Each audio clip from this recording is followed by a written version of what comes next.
For more on the athletic world, we are now joined by our Wednesday regular, Mr. Chris Ello. And you're going to have a PPR truck for the show. Yeah, that's because your guys are out doing there the work working. in the oppressive heat. It's not going to all be one color, but it'll work. Good. Speaking of which, let's just quickly talk before we get to the Chargers. Okay. What are you going to call the stadium when you're working the Aztec game on Saturday? Sideline Saturday night opener. To me, it's Aztec Warrior Stadium. That's what Rocky Long would like, and until somebody tells me to call it something different, I'll call it Aztec Warrior Stadium. I like that. Brady Hoke came up with that name when he was here, and Rocky Long likes it, and it's carried on with it. Why not?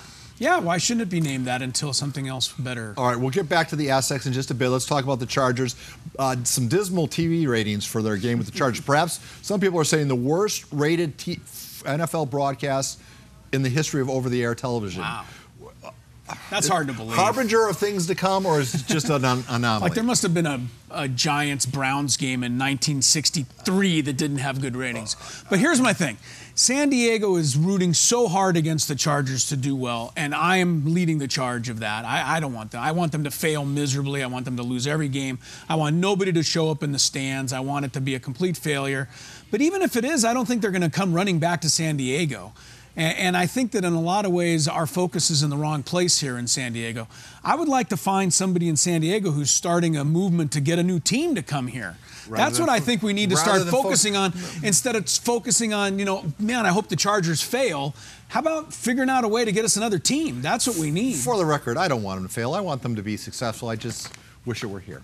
Let's get to the McGregor-Mayweather fight. Did you watch? I honestly didn't. I'm sorry. I haven't seen. Well, that kind of. I haven't seen a boxing. Sort of ruins this question, doesn't it? No, go ahead and ask me anyway. I'll make up a good answer for you. I haven't seen a boxing match since Tyson. I don't think. They both made a boatload of money. Yeah. Were there any losers in this fight? Of course there weren't. I mean, these guys get paid hundreds of $millions before they even step in the ring. I mean, what's on the line? Damaged. Isn't boxing damaged if MMA guy can come in and go? But it wasn't. It wasn't. Boxing came out of it perfect because I thought you and I were talking a little earlier. I mean, Mayweather kind of dragged him along for 10 rounds.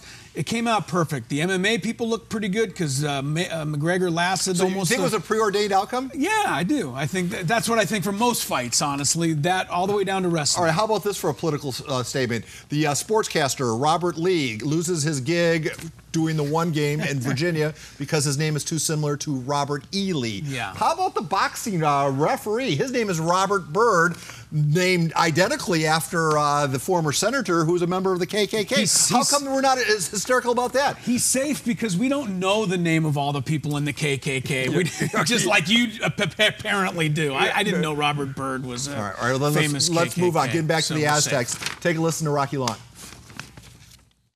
I see more people here at the press conference than normal, or more cameras at the press conference than normal. I'm probably a little more nervous than I normally am. I could really cry the blues here today and tell you about how many redshirt freshmen are going to play a lot. We got 4 true freshmen going to play a lot, but we got 8 redshirt freshmen that are going to play a lot too. It's good to be young. You don't know what's going to happen to you out there. You actually think you're going to be as good as you were last year as a senior in high school. Well, guess what? They're not. But I like their attitude. I like that they think they are. I was at that press conference. That was a phenomenal editing job because that was about 8 answers all meshed together into one. We are talented people here. Very good. Very good. UC Davis, any reason to be concerned? No, not anymore.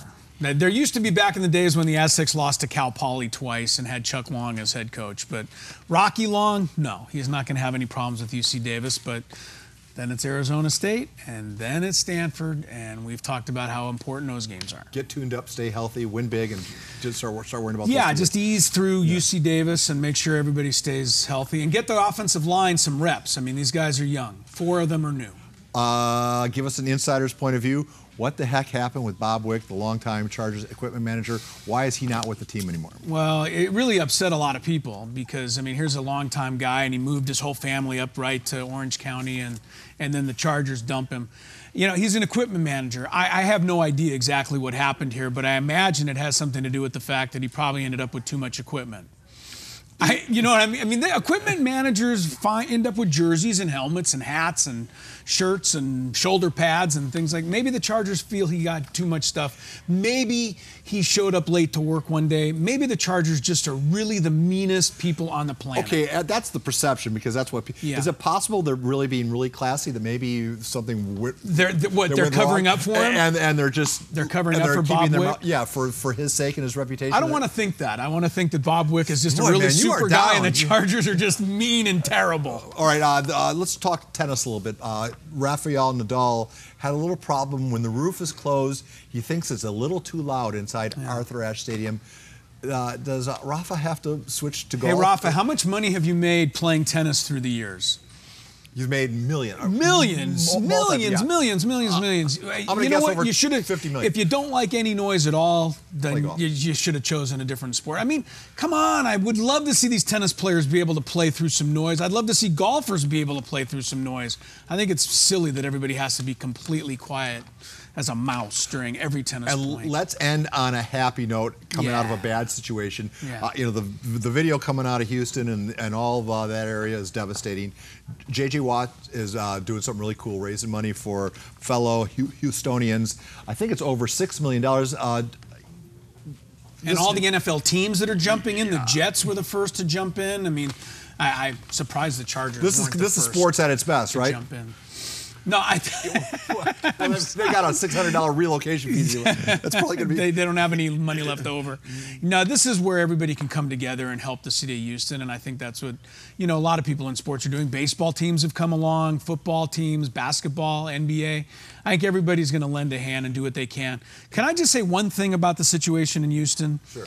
The next person in San Diego who complains about how hot it is here. Yes. You're on the first plane to Houston. Stop it. Point taken, Chris Ello. So concludes our 5 o'clock sportscast. Ello is out and Mark Soto is in. We're talking Honor Bowl coming up in the next hour. Hope you tune in for that.